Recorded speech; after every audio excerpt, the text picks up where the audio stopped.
Good afternoon, everyone, and thank you for joining the Bipartisan Policy Center for this webinar on the future of the World Trade Organization. This is one of a series of virtual events convened by BPC on U.S. economic competitiveness. My name is Dennis Shea. I am the Executive Director of the Terwilliger Center for Housing Policy, and I also was a former U.S. Ambassador to the WTO. The WTO was established 27 years ago as the successor to the General Agreement on Tariffs and Trade, or GATT. The WTO monitors and implements a series of agreements that constitute the global system of trade rules. Beyond this function, it is also designed to provide a forum for negotiating new agreements aimed at reducing obstacles to trade and leveling the playing field. In addition, the WTO provides a system for settling trade disputes among its members.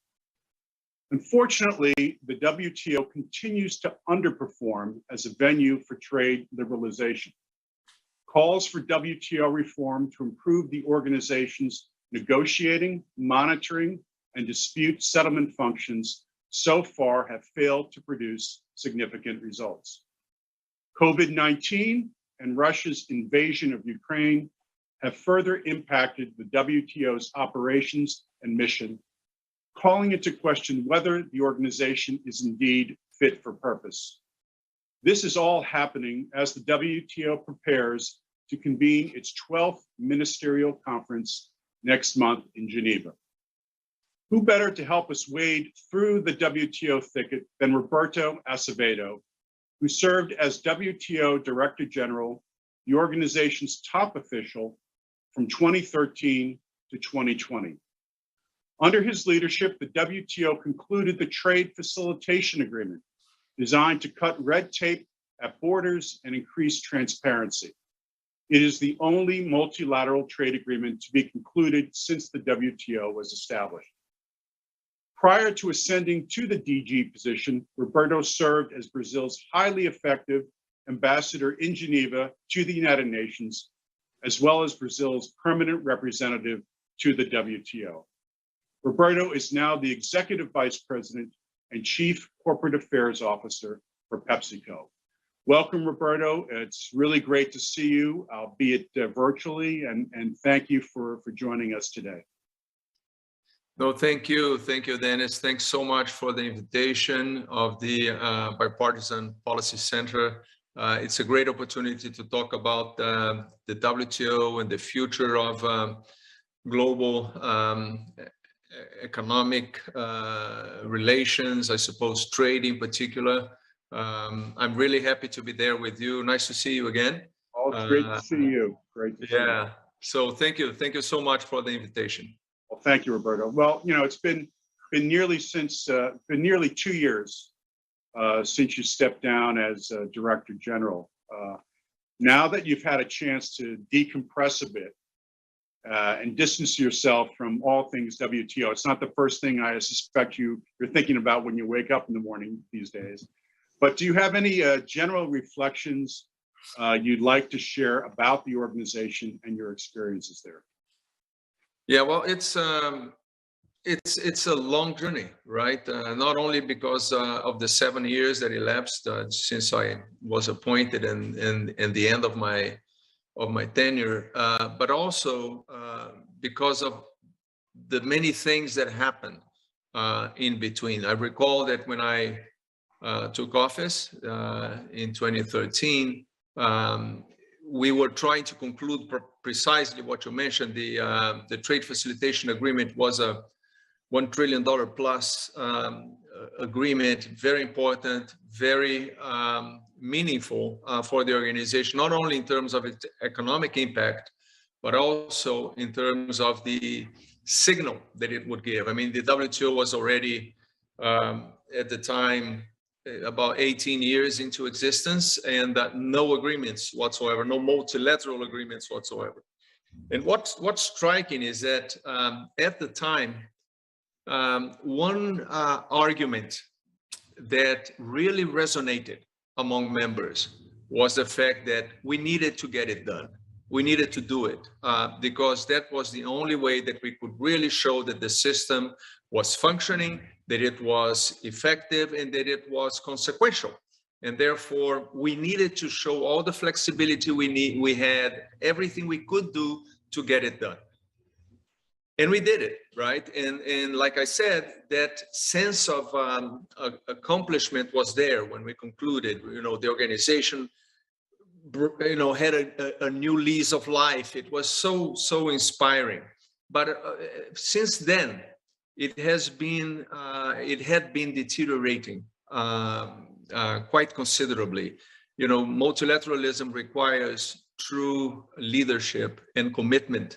And I think over time it was missing. And you cannot blame one actor. People try to blame one or another. No, I think it was quite pervasive for different reasons. So reversing this will require true leadership and commitment again. And people ask me, what if you had a magic wand? What would you wish for the WTO? And I would say, if I had that wand, what I would like is to have a common sense of desire to have the organization work. I don't think that all members are on that space right now. Well, this leads me to the next question. When you were DG, you often stated that the WTO is supposed to be transparent, inclusive, and member-driven. Those are the three words you often used. And this always seemed to me like a very important aspiration, but a very challenging one as well. So what's it like? I don't think people understand this, but what's it like running an organization requiring consensus among all 164 members? Well, today it's impossible. It's absolutely impossible. It's not, I mean, even when you have, issues where you can discern, the consensus, or you can discern the area where members may converge, even then it's impossible to get consensus. And I would say, as a general rule, that you have at least three major groups of members. You have one group of members who don't like the WTO or the multilateral trading system. They don't want it. It's as simple as that, and it's very difficult to get consensus and a positive outcome when you have members who are actually hoping that the system will not progress because they feel that it's overtaking their ability to do things. That the system is taking away their sovereignty. So they don't want it, number one. There's a second group, which is the group that they want the system. They like the system as it is, but they don't want any changes. It's comfortable enough where it is, so let's keep it this way. And you have a third group, which is a group that they want the system, but they cannot live with the system without changes. The system needs pretty significant and profound structural changes for it to be acceptable to that third group. I would break it down in those three groups, and having consensus today, 164.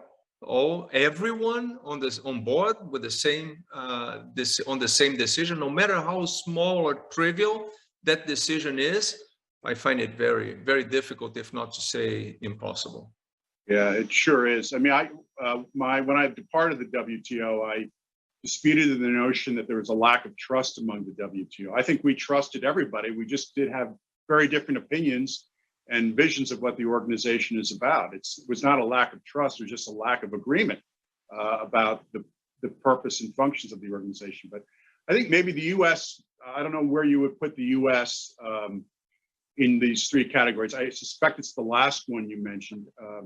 Across multiple administrations, the United States has called for major reform of the WTO to improve the organization's negotiating, monitoring, and dispute settlement functions. And I heard a lot about the appellate body when I was representing the US there.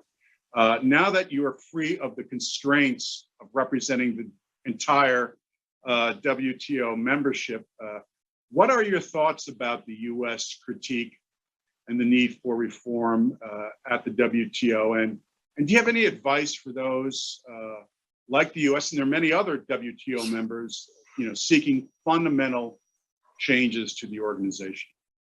Well, I would start recalling, Dennis, that I myself have been calling for reforms, and I said over and over again that I thought that the system would not function properly unless it had some meaningful reforms, done. And the question, of course, is, again, the consensus issue, right? So can you imagine having consensus on reforms and how deep the reform should be, let alone in which direction the reform would go? Because some would probably want to pull it in one direction, the direction of more rules, closing gaps. Others will probably want the system to be more lenient and to allow more room for maneuver and flexibility for members. So there was absolutely no consensus on where the reforms would be. So in my view, if any kind of reform is done, it will need to be reforms where, in a way that doesn't require consensus. I mean, if you ask for consensus, it's not going to happen. So even the way that decision making is taken, right? So some members say, okay, let's get rid of consensus. Let's do things for those who want to do it. Those who don't want to do it, they don't have to, but they cannot stop others from agreeing on additional rules and disciplines, whatever. I think that in itself is a pretty significant and structural change, and it can only be done if you have a group of members who really want those reforms done and begin to work in a way that allow for new disciplines, new rules, new agreements in areas where, or in a way where, no consensus is required at the end of the day. And the joint initiatives, if you recall very clearly, that's probably one way of doing that. Yeah. Well, I know the U.S. was pushing for greater notification compliance, reform around that, reform around this notion of special and differential treatment at the WTO. A country, even like China, as big as China, can declare itself a developing country and be entitled as of right, as you know, to special and differential treatment from the rules. So I agree with you. Finding consensus. I mean, the U.S., when I was there, we were pressing hard, elevating the issues, but consensus, I have to say, was nowhere to be found. So, in any event, but both the Trump and Biden administrations, there is consensus on this issue within the Republican and Democratic administrations, cross parties, have insisted that the WTO is premised on trade among its members based on market orientation or market principles, and that the current Chinese economic system is sort of incompatible with this approach. And I was wondering, do you agree? And, in a consensus organization, is it even possible to develop new rules that would meaningfully restrain Chinese economic practices like those around subsidies and forced technology transfer that not only the US, but many other WTO members find objectionable? Big topic, but what do you think about that? Yeah, well, clearly having consensus on that one would include China agreeing to these reforms and changes. So that is a much bigger ask. But let's remember a little bit where we were, during the Uruguay round, which was the last round that we had, right, in the WTO.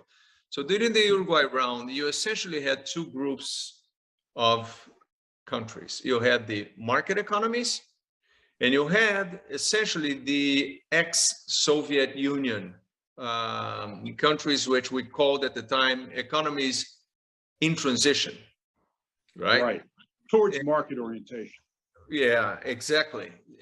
That's exactly right. So the point here is that China is a new species. I think China is not, I would say, a typical, traditional market economy the way that we understood it during the Uruguay round. And it's not transitioning either. It's not leaving a communist model towards a traditional market economy. It has developed its own, economic and political structure, which are very interlinked, and that is different from basically everything that we see out there. There are very few models that actually follow. There are traits of market economy. There are also traits of a centralized economy. And I think that, making sure that a reform brings China on board, it would have to be part of a bigger bargain. A bargain where these reforms would bring the system back to its original function, allowing it to breathe and to evolve. And this is not the last time that a multilateral system will face, structural and existential changes, right? And I think one big problem we had there was the appellate body. I don't think the appellate body ever understood that we were before a big bargain, that needed to be struck. And I think the appellate body was just legislating too much. You may or may not agree with the interpretations, but in that situation where we were politically, I think it would require a lot of circumspection on the part of the appellate body, to make sure that they were ruling only on the very, very necessary and essential points where they were called to rule. And I honestly don't think they did that. I think they went way beyond what they needed to do, and that did not, facilitate things. Well, that's absolutely. I mean, that's the U.S. position, at least, that the appellate body overreached on the issue of public body. What is a public body? And their very narrow reasoning around that, narrow definition around that, made it very difficult to go after some of the subsidies in the Chinese system. But anyway, you mentioned before, Roberto, about the joint statement initiatives. Now, these initiatives involve a subset of the entire WTO membership and cover subjects like e-commerce and domestic services regulations. So is it your sense that, that for me, it seems this is where the energy is now at the WTO? And so I'm asking, is multilateralism out at the WTO and plurilateralism in? Well, plurilateralism is not easy either. So to be in and properly in, plurilateralism would need a lot of leadership and a common view of what, the general goal and direction that we want to go are. So multilateralism, as I said, in the sense that you require consensus among all members to get anything across, I don't think that's in the cards for the time being. Plurilateralism, maybe. I think the joint initiatives were a way forward, and members were figuring that one out, but it requires leadership as well, and commitment as well.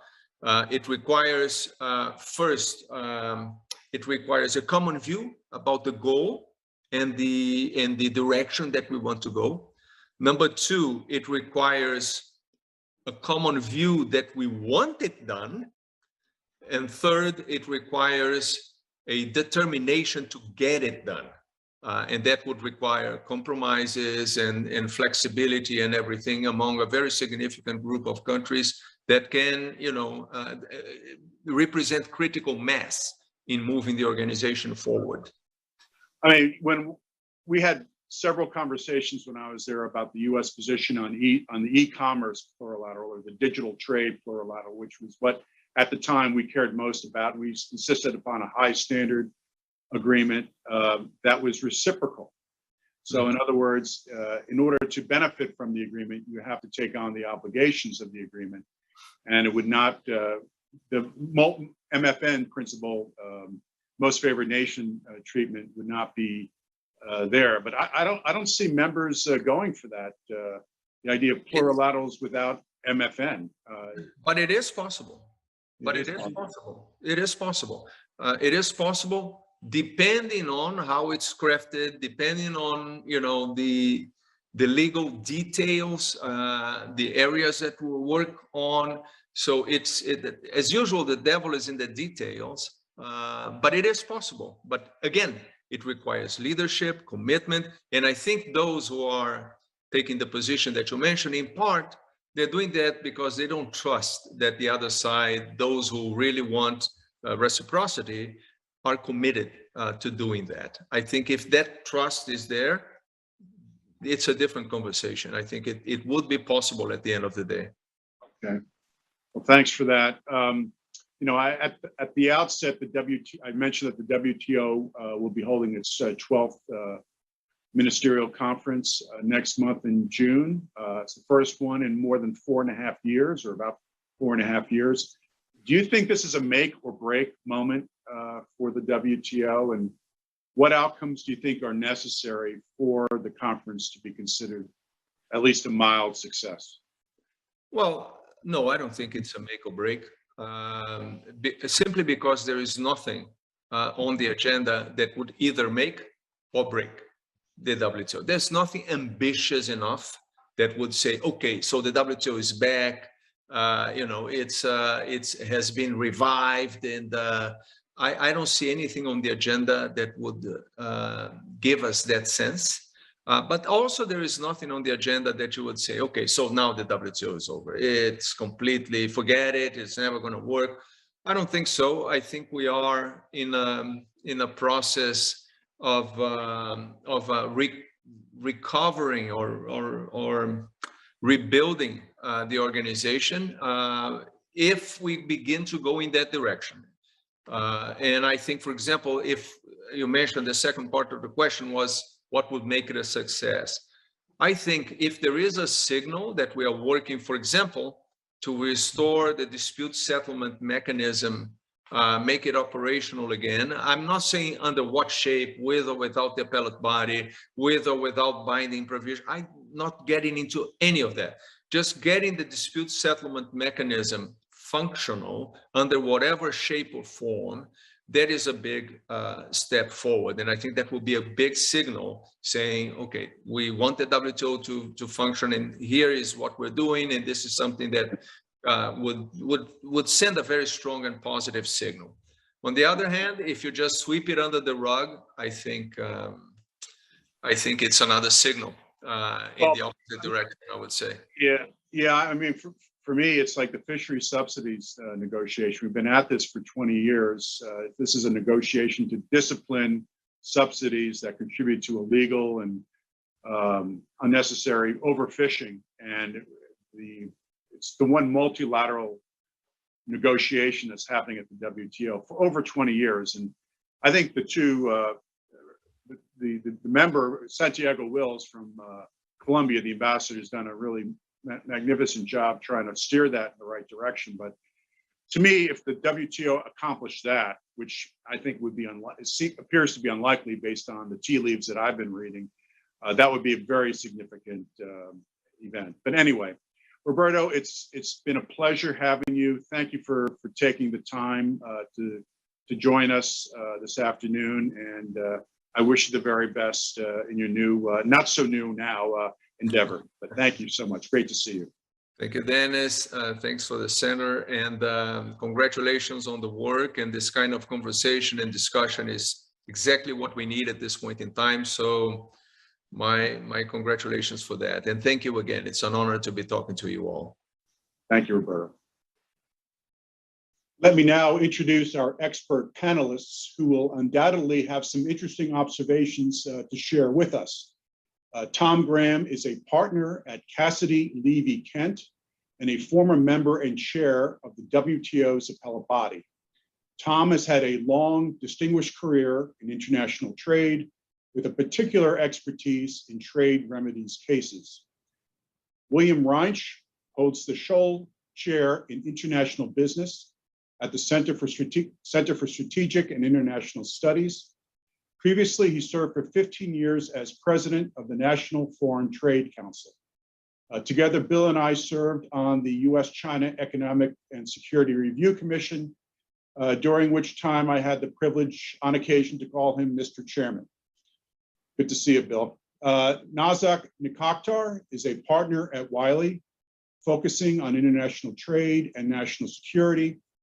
Previously, she served as the U.S. Department of Commerce's Assistant Secretary for Industry and Analysis, where she shaped some major initiatives to strengthen U.S. industry competitiveness. And I want to welcome everyone and thank you for sharing your time with us this afternoon. A quick reminder to our audience that if you have questions for our panelists, you can tweet them to @BPC_bipartisan. That's @BPC_bipartisan throughout the webinar using the hashtag BPCLive. You are also welcome to submit your questions in the YouTube chat. And we hope to have the opportunity to answer some of these questions later in the hour. I'm going to start with Bill. Bill, last year, CSIS issued a report suggesting the U.S. organize a group of like-minded market economies to formulate a new trade compact that would embrace high standard rules. As I read the report, it was suggesting the creation of a mini WTO to encourage the real WTO to shape up. And coming from a respected and established institution like CSIS, I thought this was actually quite a remarkable document. What was your thinking behind the report? And is it a sign that CSIS is giving up on the WTO? Well, on the latter point, not in the least. This was the product of a commission, the Commission on Reaffirming American Leadership, or Affirming American Leadership, that was led by two former U.S. trade representatives, the late Bill Brock and Charlene Barshevsky, and also the CEO of FedEx, Fred Smith. So these are people that are committed to an open rules-based international system. Ambassador Brock and Ambassador Barshevsky spent years fighting for that, both when they were USTR and subsequently. So the commitment has always been there. We had 20 plus commissioners backing that up. The idea was that, and it really followed what Roberto was saying a few minutes ago, the idea was that there is a group of members who want to be more ambitious. And our focus, frankly, was less on WTO reform than on market access negotiations and rules negotiations. I think it was the view of the commissioners and the co-chairs that the most important thing the WTO could do to reestablish, if you will, its relevance and importance was to negotiate something, and have a successful conclusion. Because as Roberto said, it's in 25 years they've done the Trade Facilitation Agreement, and that was about it.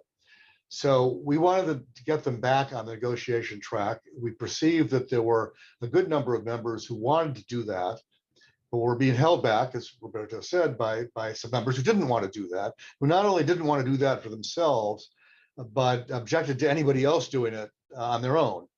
So there were people that, were happy not to participate in plurilaterals, but there were also people that not only didn't want to participate in plurilaterals, but didn't want anybody else to participate in them either. And so in trying to deal with that, we thought we ended up basically recommending what amounts to a plurilateral, which is the countries that wanted to do more, a coalition of the willing, as it were, would go off and do more. Now, there was a very explicit discussion amongst the commissioners, and particularly amongst the co-chairs, about what this would mean for the WTO. And the very clear objective was not to undermine or replace the WTO. The objective was to supplement it. And the objective was to find a way around the impasses that Roberto talked about, and to allow the more ambitious members to go forward underneath the umbrella of the WTO. I think the subsidiary hope was that if we did that, and if that worked, it would produce more jobs and growth for the countries that were participating in that, and others might get the hint. And in the end, some of the advances that that group would make might end up as being negotiating topics within the larger WTO and a larger agreement. But that was the sort of the second step. But the point was to reaffirm the organization, not to undermine it.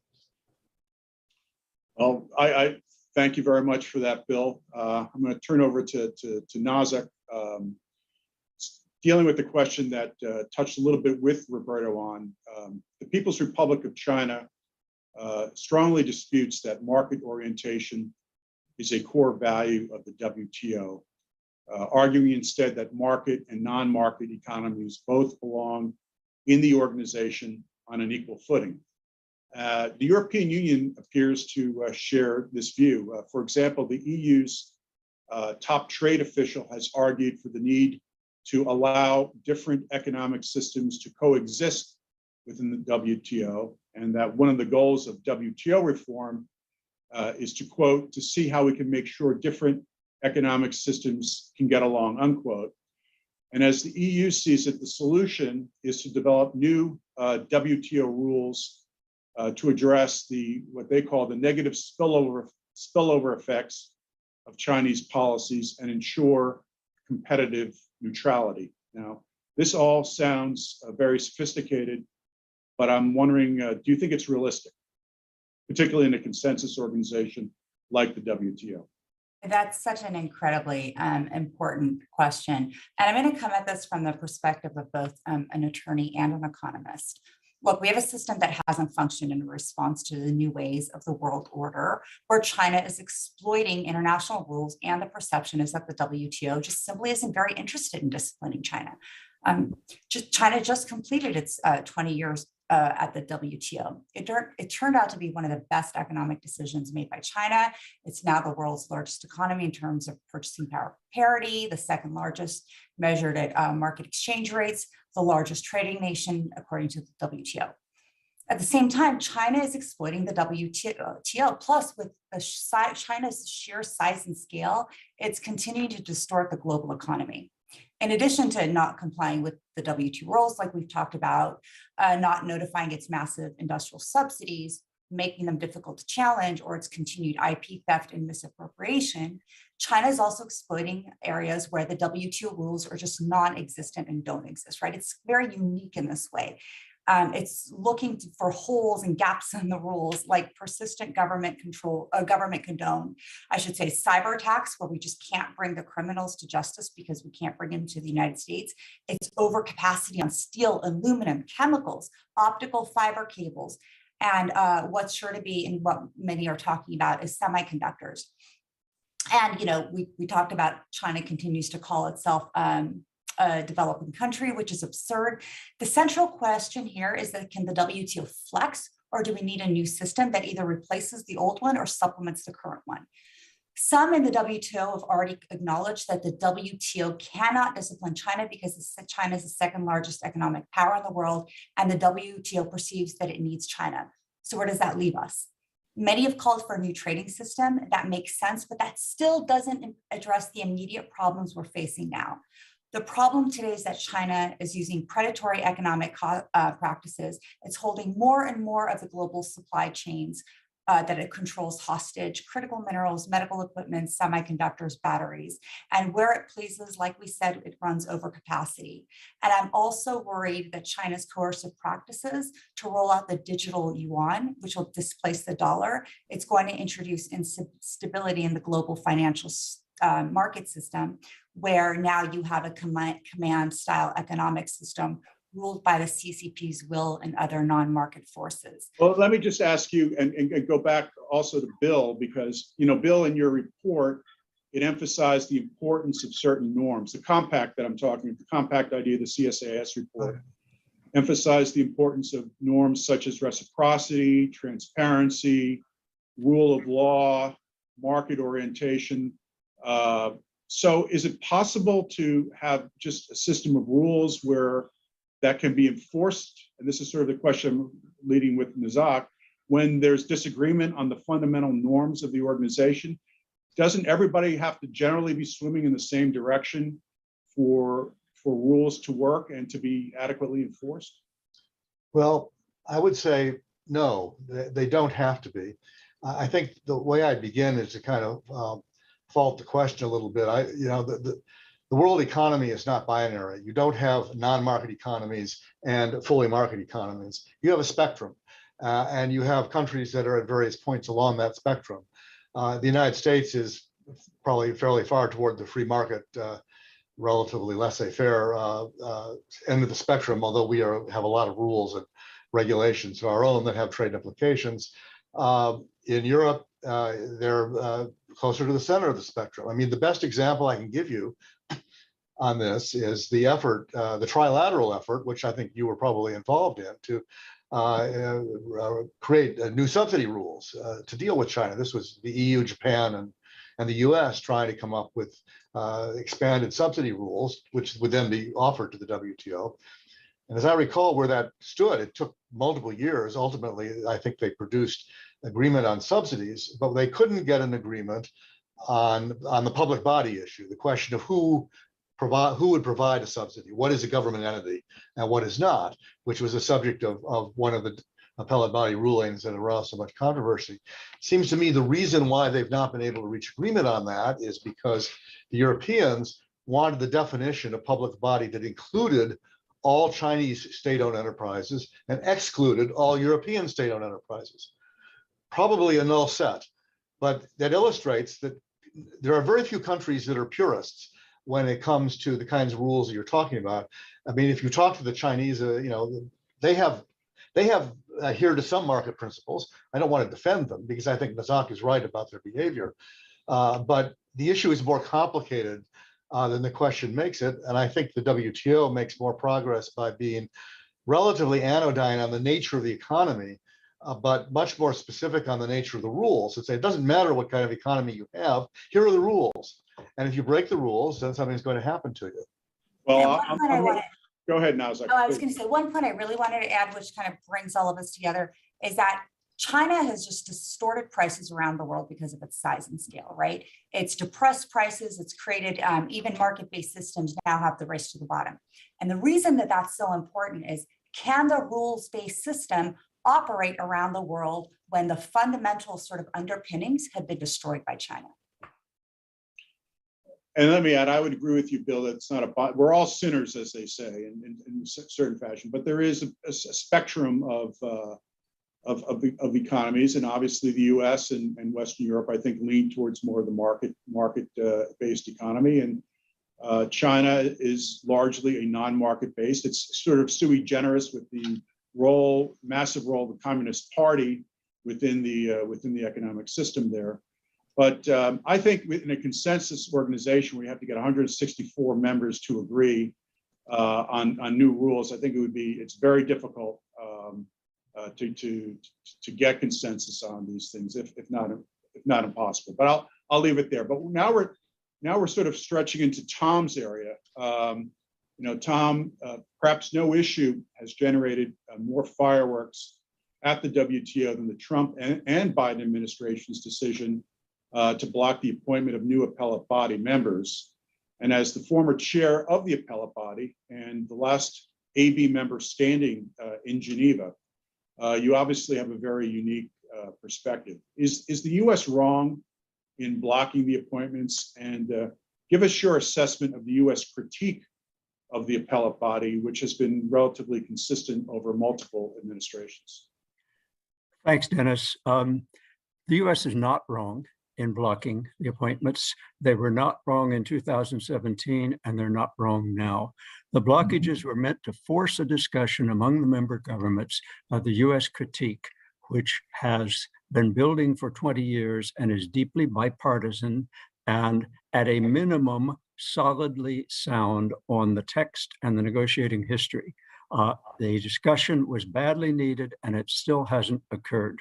I don't think the depth of the US, the depth and the content of the US critique is widely understood. In essence, it is that the appellate body was negotiated and authorized only to be a modest check on a great occasional egregious errors by panels in applying these specific rules, and it made itself into an international court issuing broad interpretations requiring adherence to precedent. That coincides, incidentally, with what former Director General Azevêdo said in his critique, which I wanted to applaud, of the appellate body.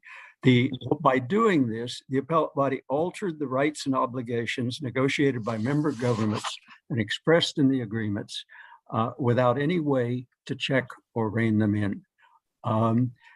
It's not analogous to the ICJ, International Court of Justice, which was created by the UN for international law. It is a contract among contracting parties on specific rules, and the AB was merely a check on egregious decisions by panels.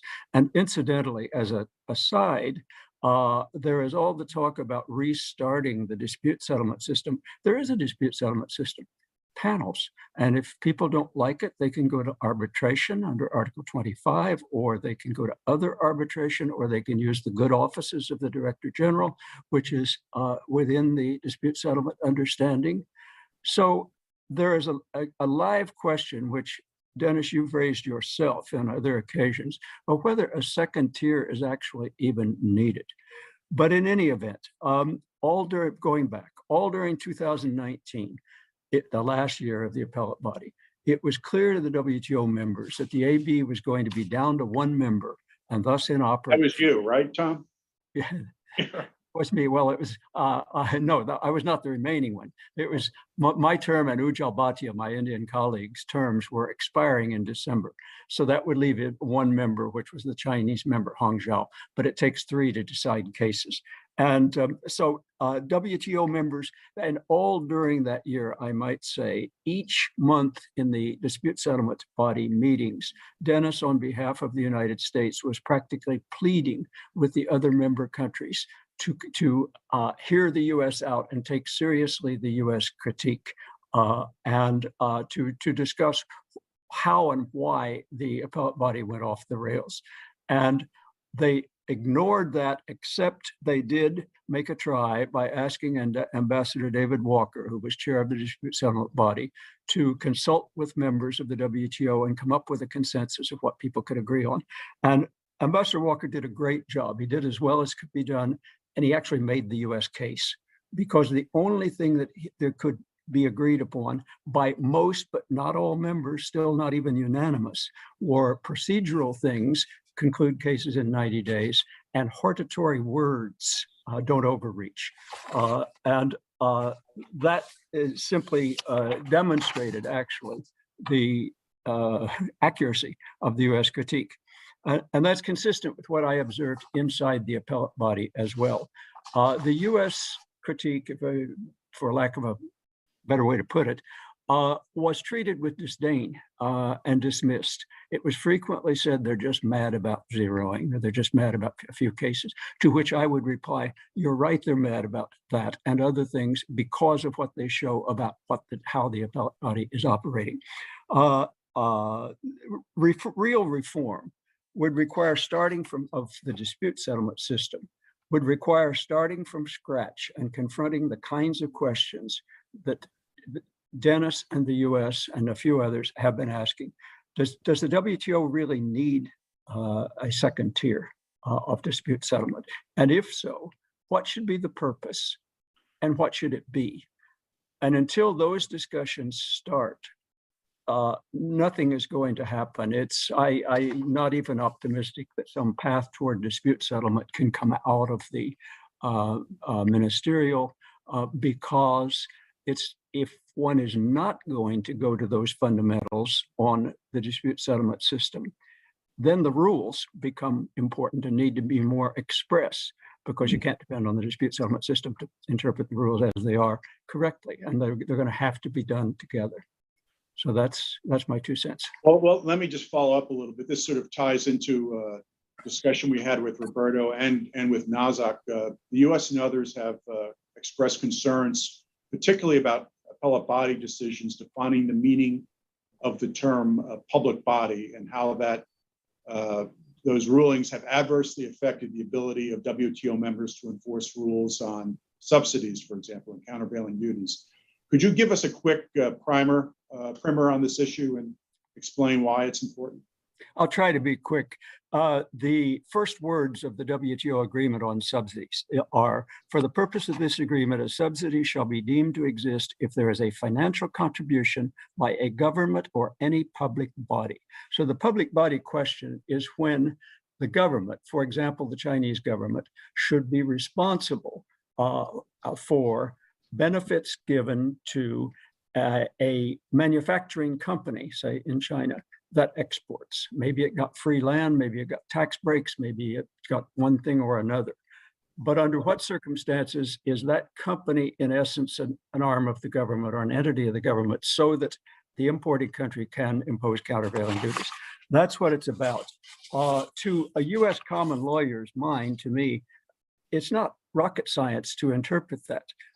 When is a government responsible? Depends on the circumstances in the particular case, and the decision-making country should have some latitude in deciding that, providing their decisions reasonable and reasonably explained. But that's not what the appellate body did on the first and important case. They went outside, looked for a definition in unrelated circumstances, and said that a public body has to exercise, possess, or be vested with government authority.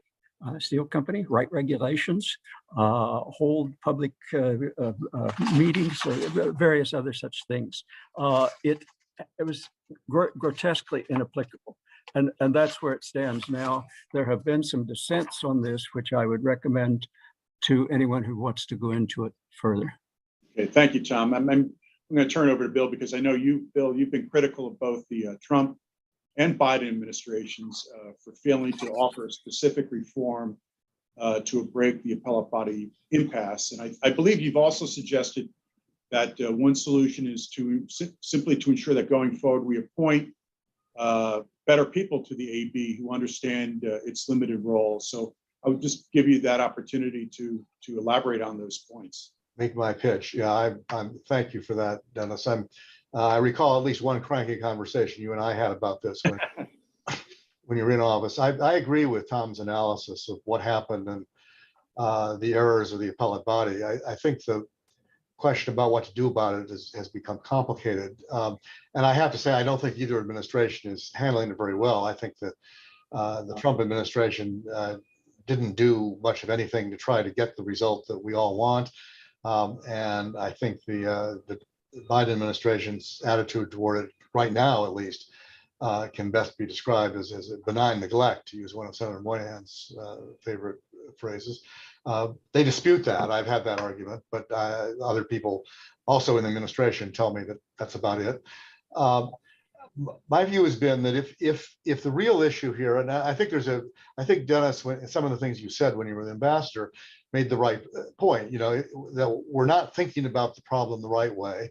And if you have a situation where you've got appellate body members who basically ignored the rules and ignored the narrowness of their mandate and went ahead and did what they wanted, setting up new rules is not necessarily going to solve that problem, because they didn't pay attention to the old ones. So if there are new ones, why do we have any confidence that they're going to be better adhered to than the old ones? That prompted me to think that one solution here is don't spend the next 5 or 10 years trying to negotiate new rules, which is sort of what people are talking about now. This is a people problem. It's not a process problem.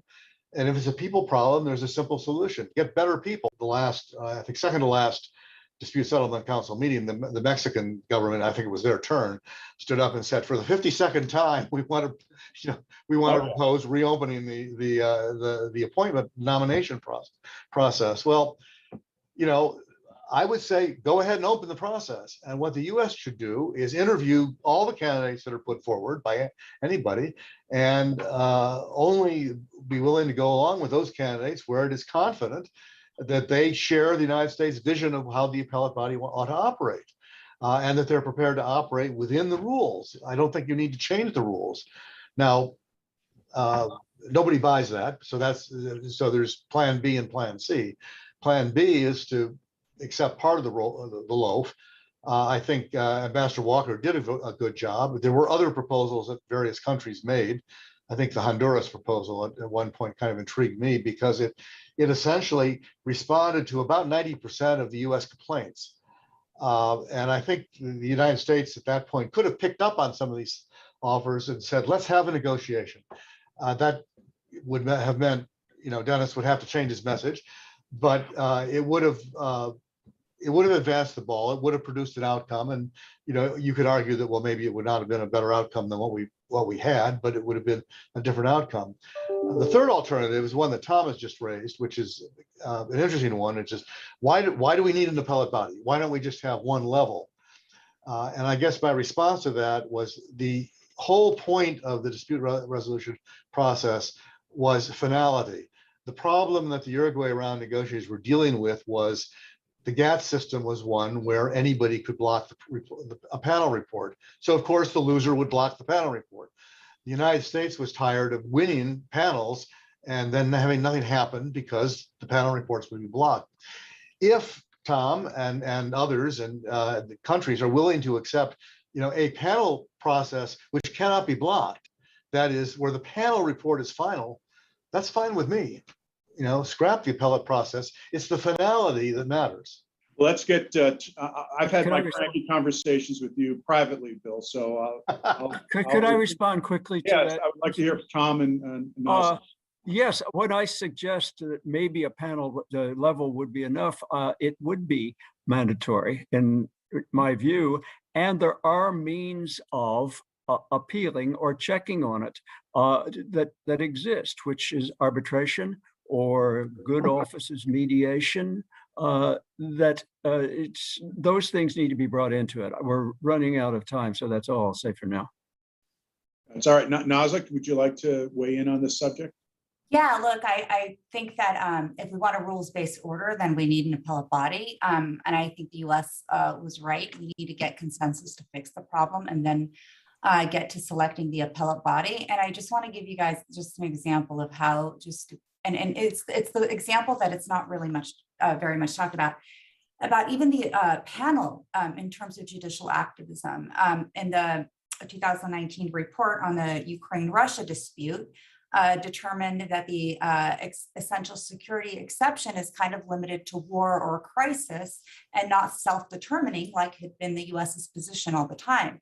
The implications there for the United States to engage in self-help in terms of a national security emergency is enormous. We did that in terms of the 232s, but with supply chains, we're going to have more and more national emergencies, and the fact that that has been, in a way, taken off the table through another instance of judicial activism at the panel level really underscores that we need a functioning appellate body as well. Quickly, Dennis, if I may, restarting the appellate body as it was under any circumstances is completely undesirable, I believe, because it ignores the questionability of the selection process, because people often say things during the interviews and don't follow through when appointed, number one.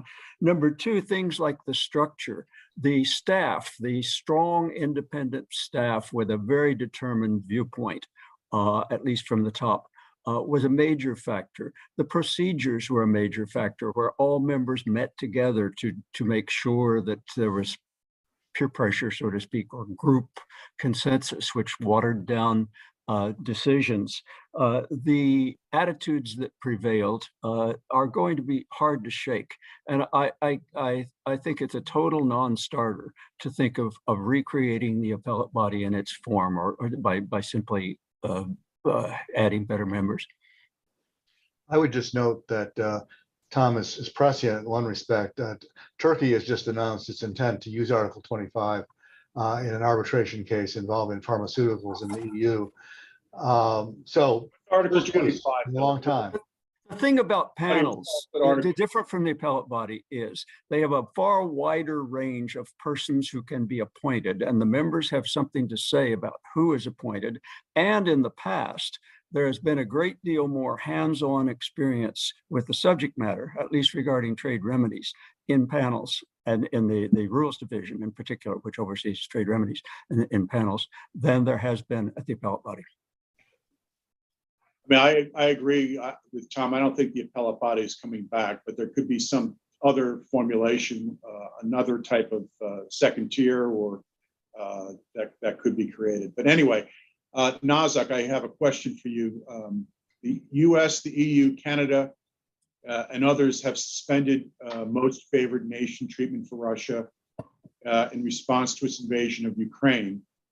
And as you know, the MFN principle, which provides that the WTO members cannot discriminate between other members and must offer market access on the same terms, is at the heart of the multilateral trading system. So beyond the immediate tensions, do you see these actions vis-a-vis Russia having any lasting impact on the WTO and its operations?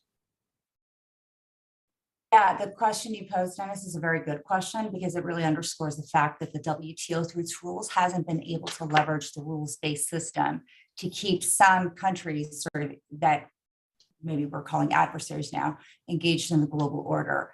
The rules-based system, it's obvious, it only works for countries that want in, are committed to really working with the system, have a desire to comply. We're seeing more and more now with China and Russia, it really isn't going to have a place for countries like Russia and China who want to manipulate the system. In the 1990s, right, the world was originally moving towards this, excited about this multilateral system sense that we have to be realistic about it, whether we like it or not. It doesn't exist anymore. We're not going to have today a world order when everybody's going to play by the same rules. That's a pipe dream. Again, China and Russia have indicated that they're not interested. What we are going to see is a new bipolar world that's shaped by two trading blocs: China, Russia, and their allies on one end, and the US, EU, Japan, Australia, Canada, the other rules-based sort of following nations. And the battle is going to, for these two blocs, is going to be on three battlefronts I see: economic hegemony and the underpinnings of the economic order, whether it's based on the command style economies or the market-based system. Military power and hegemony is number two, and then the battle for digital currencies as a predominant manner of financial transactions. And we see sort of the WTO rules right now can't flex to really deal with all of this. The China and Russia bloc will probably be bogged down by inner competition and struggles for power. This latter bloc, the market-oriented bloc, will have longevity, but we need to now take proactive steps to make this happen. It's not going to obviously happen spontaneously. We need to be deliberate in moving in this direction. And if we're really not serious about solving these mutual problems by coming together as countries and developing sort of this alternate system, the short-term power that's being accumulated by Russia and China, that bloc, may set the course in the future in very dangerous ways. So we really need to get our act together. Well, that's a lot to chew on. Thank you, Nazak. I was Bill or Tom. Do you have any reaction to that? Yeah, I would. Well, regarding just Bill first here. Go ahead, Tom. Well, thank you. Regarding the future, I think Roberto Azevêdo identified something that is a trend I see, I think, developing, partly from statements Catherine Tai has made about small group discussions among like-minded countries on specific subjects. Those things can actually talk about things and get somewhere, which might make them laboratories for broader application in the future, but it can't start at the WTO. The consensus problem, which Azevêdo described, is just paralyzes the place. Bill? I was sad when we did that, when we removed MFN application to Russia. Not that it wasn't deserved, but I was sad for two reasons. One, it leads us in the direction of the world that Nazak's described, which I don't think is a better world. So I'm disappointed about that. But second, it also raises the question of what are your criteria for doing this? You can't kick anybody out. There's no procedure to kick somebody out. So all you could do is what we did, which was deny them the benefits that they're actually entitled to. And what is the basis for doing that? I mean, it's easy to say, well, they unprovoked invasion of another sovereign country. Of course, that's a good reason. But what comes next? You know, because it's only a matter of time before people say we should do the same thing to China. Why? Because of forced labor, because they're a non-market economy, because we don't like what they're doing in the South China Sea, because they're threatening Taiwan. What are your criteria for taking an economic action? And if your criteria are essentially political, I don't think that's a useful development. It's not good for the institution, and it's not good for the countries that are playing that particular game.